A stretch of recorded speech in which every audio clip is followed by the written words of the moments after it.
David, you say, wow, this is the Tower of David. I'm assuming you think that's King David's palace, right? So I'm sorry to tell you that the Tower of David, its foundations of the fortress were built about 2,000 years ago. And the name Tower of David was given a little bit less than 900 years ago. And David has never been there.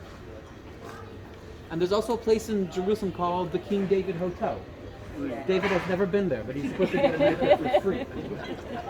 And therefore, there are many sites named after David that apparently have nothing to do with David. I'll give you just one more example because I really enjoy this.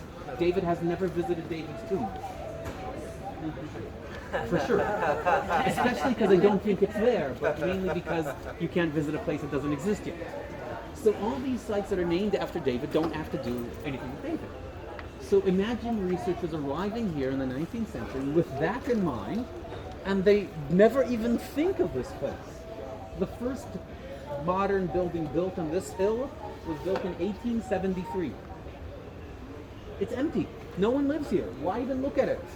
But slowly focus shifted down here because of different finds. And in 1913, first time an archaeologist says, I am digging at the city of David. 1913. That's the first time. Before that, they name all sorts of names. That's when they say, whoops, it's here. But then World War I started, and everyone was busy with something else.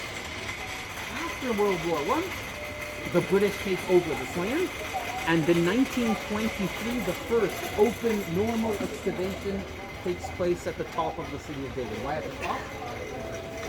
Because that is the area that will be easily attacked from the north, from Mount Moriah, from the Temple Mount. Which means there should be a fortress protecting the northern edge. Where? No one knows. So they start a very large excavation, 1923. Most of the hill is still empty. So there was a lot of space to check.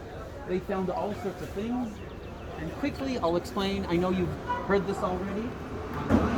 Introduction to archaeology, but try to think open scale, covered with dirt. What do they do now? Remove the dirt. What is the first thing they will expose?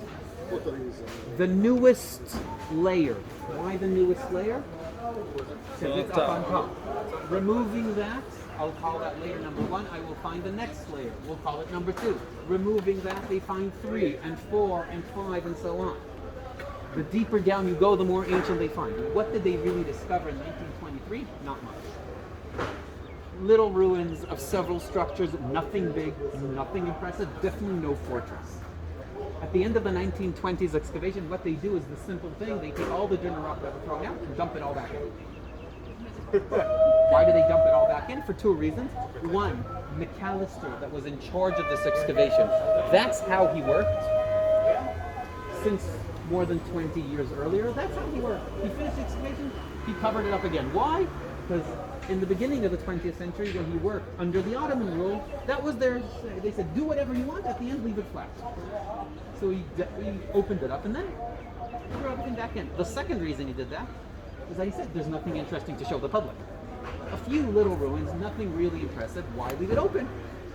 But then he gives a piece of advice to future archaeologists.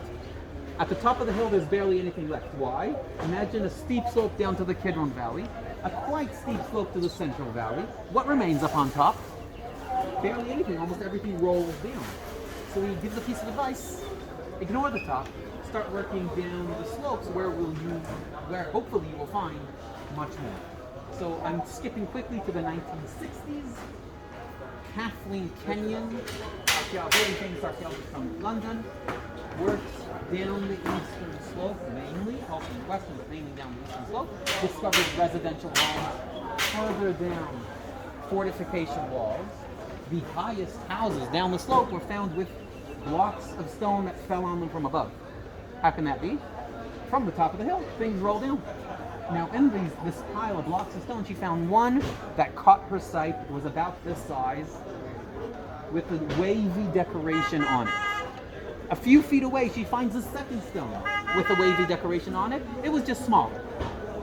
So she takes the second one, puts it next to the first one, and notices these two parts are actually two parts of the same stone. They were glued back together. The original's in the museum. A copy is hanging off a wall just below.